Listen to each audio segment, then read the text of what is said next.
So I'm going to actually close my basics and open up this and start discussing how we can adjust hue, saturation, luminance, but also work with our images as black and white. So here I can actually adjust specific hues in my image. So if I wanted to adjust, say, the reds in the house, I can actually adjust the hue here.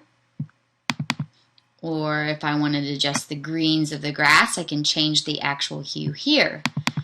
Now, there might be situations that you don't know, like maybe the yellow of the door, it kind of looks between orange and yellow. I mean, you can move these dials to figure this out. We also have, all these do actually have a target tool, adjusting hue tool, which is a little target.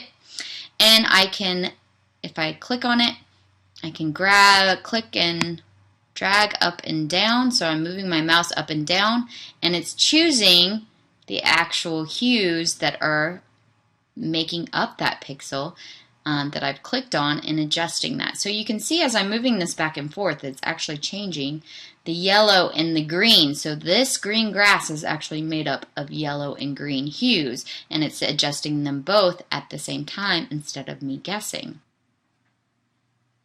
You also have a luminance tool here, which works similar to saturation, except saturation is either making everything gray tone or increasing the saturation of a particular hue, where luminance is dealing with the same hue, it's just adding black or white to that hue, so making it darker or lighter.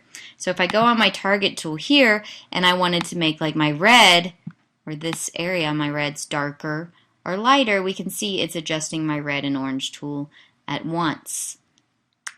Or like the yellow on the door, it's either making it darker or lighter in this instance as well. So you can again adjust through hue, saturation, and luminance in this case of this panel.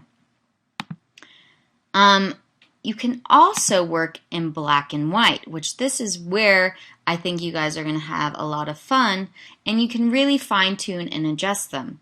So again, you can desaturate by going to your saturation tool and going in completely and desaturating it to make a black and white.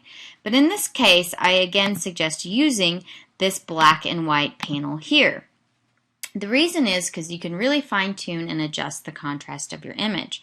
So I'm going to go ahead and hit fit, but it is keeping all this information of where the color is, where if you desaturate it, just completely desaturates it and you can't really adjust particular areas. So I like to think of this as kind of this Ansel Adams tool, where you're really working with certain zones to add more contrast or less contrast in specific areas. So if I again use my target tool, so say like with the reds and the oranges, I want to make those darker, I can, or the green and blue of the grass, I can make it darker or lighter.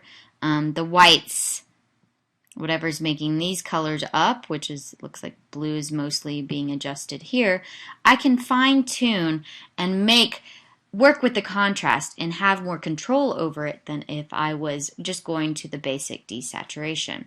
One thing I have not shown you guys is you can turn off and on features here too, or panels, if you want to see what they look like as you're working. But also remember, you can also preview before and after your image as well. So we can see it in color, but now we can see it in black and white, but with those fine-tuned adjustments with the mixing of the colors.